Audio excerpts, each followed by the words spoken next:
டெல்லி ஜந்தர் மந்தரில் இடஒதுக்கீடு சீர்திருத்தங்களை வலியுறுத்தி போராட்டம் நடைபெறுவதாக சமூக வலைதளங்களில் பரவும் வீடியோக்கள் முற்றிலும் பொய்யானவை என புதுடெல்லி போலீசார் விளக்கமளித்துள்ளனர். ஜந்தர் மந்தரில் அதுபோன்ற எந்த ஒரு போராட்டமும் நடைபெறவில்லை என்றும் அதற்கு அனுமதி அளிக்கப்படவில்லை என்றும் காவல்துறை திட்டவட்டமாக தெரிவித்துள்ளது. புதுடெல்லி பகுதியில் 163 BNSS தடை உத்தரவு அமலில் உள்ளதால் 5 அல்லது அதற்கு மேற்பட்ட நபர்கள் கூடவோ ஊர்வலம் மற்றும் ஆர்ப்பாட்டங்கள் நடத்தவோ தடை விதிக்கப்பட்டுள்ளது. எனவே பொதுமக்கள் இதுபோன்ற வதந்திகளை நம்ப வேண்டாம் என்றும் பொய்யான தகவல்களை பரப்புவோர் மீது கடும் நடவடிக்கை எடுக்கப்படும் என்றும் காவல்துறை எச்சரித்துள்ளது. நாளை திருவோணம் விமர்சையாக கொண்டாடப்பட உள்ள நிலையில் உத்திராட நாளான இன்று கேரள மாநிலம் கோட்டயத்தில் ஓணம் பண்டிகைக்கான பொருட்கள் வாங்குவதற்கு சந்தைகளில் மக்கள் கூட்டம் அலைமோதுகின்றது. உத்திராட பாய்ச்சல் என அழைக்கப்படும் இந்த இறுதி நேர ஓணம் கொள்முதலில் பூக்கள், காய்கறிகள், புத்தாடைகள் மற்றும் ஓண சத்யா விருந்திற்கு தேவையான அத்தியாவசிய பொருட்களை வாங்க மக்கள் கடைகளில் திரண்டு வருகின்றனர்.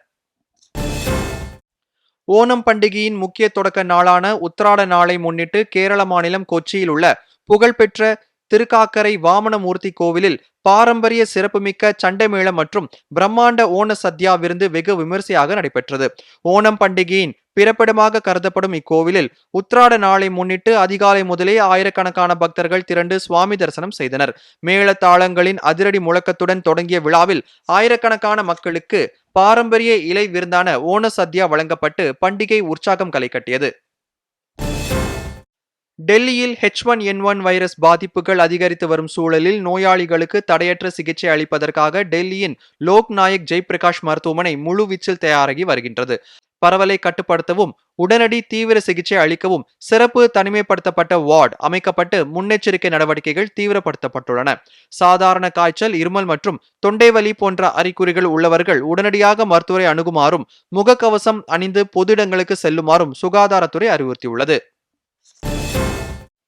இந்திய கடலோர காவல் படையின் தலைமை இயக்குனர் பரமேஷ் சிவமணி தமிழ்நாடு முதலமைச்சர் சி. ஜோசப் விஜயை புனித ஜார்ஜ் கோட்டையில் உள்ள தலைமைச் செயலகத்தில் இன்று நேரில் சந்தித்து பேசினார். இந்த மரியாதை நிமித்தமான சந்திப்பின் போது தமிழகத்தின் கடல்சார் பாதுகாப்பு வசதிகளை மேலும் பலப்படுத்துதல், கடலோர பகுதி பாதுகாப்பு அம்சங்கள் மற்றும் இந்திய கடலோர காவல் படையில் பணியாற்றி ஓய்வு பெற்ற முன்னாள் பணியாளர்களின் நலன்கள் மற்றும் மறுவாழ்வு திட்டங்கள் குறித்து இருவரும் விரிவாக ஆலோசனை மேற்கொண்டனர். புகழ்பெற்ற மைசூர் தசரா விழாவை முன்னிட்டு வீரன ஹொசஅள்ளியிலிருந்து புறப்படும் கஜப்படை யானை குழுவை ஆகஸ்ட் 26ஆம் தேதி அன்று வரவேற்க மைசூர் நகர மற்றும் அரண்மனை நிர்வாகம் தீவிரமாக ஆயத்தமாகி வருகின்றது. மைசூர் அடையும் யானைகள் முதலில் அரண்ய பவனில் 2 நாட்கள் தங்கி ஓய்வெடுத்த பிறகு ஆகஸ்ட் 28 அன்று முறைப்படி மைசூர் அரண்மனை வளாகத்திற்குள் நுழையும். யானைகள், அவற்றின் பாகன்கள் மற்றும் காவடி குடும்பத்தினர் தங்குவதற்காக அரண்மனை வளாகத்திற்குள்ளேயே தற்காலிக கொட்டமைப்புகள் மற்றும் தங்குமிடங்கள் அமைக்கும் பணிகள் தீவிரமாக நடைபெற்று வருகின்றன. புகழ்பெற்ற ஜம்பு சவாரி ஊர்வலம் நிறைவடையும் வரை இந்த கஜப்படை குழுவினர் அரண்மனை வளாகத்திலேயே தங்கியிருந்து பயிற்சிகளில் ஈடுபடுவார்கள். கேரள மாநிலம் வயநாடு மாவட்டம் இருளம் பகுதியில் அப்பகுதி மக்களால் பெரிதும் நேசிக்கப்பட்டு மறைந்த மணியன் என்ற காட்டானையின் நினைவை போற்றும் வகையில் 25,000 சதுர அடி பரப்பளவில் பிரம்மாண்ட பூக்களம் அமைக்கப்பட்டுள்ளது. இருளம் அரசு மேல்நிலைப் பள்ளி மைதானத்தில் அமைக்கப்பட்ட இந்த பூக்களத்திற்காக செண்டுமல்லி, வாடாமல்லி உள்ளிட்ட பல்வேறு வகையான 10,000 கிலோவிற்கும் அதிகமான மலர்கள் பயன்படுத்தப்பட்டுள்ளன. கிராம மக்களுடன் எவ்வித அசம்பாவிதமும் இன்றி இணக்கமாக வாழ்ந்து மறைந்த மணியன் யானையின் உருவம் இந்த பூக்களத்தின் மைய பகுதியில் கலைநயத்துடன் வடிவமைக்கப்பட்டுள்ளது. ஓணம் பண்டிகை கொண்டாட்டத்தின் ஒரு பகுதியாக தங்களின் மறக்க முடியாத நினைவாக மாறிய காட்டானைக்கு கிராம மக்கள் ஒன்றிணைந்து செலுத்தியுள்ள இந்த நெகிழ்ச்சியான அஞ்சலி அனைவரின் கவனத்தையும் ஈர்த்துள்ளது.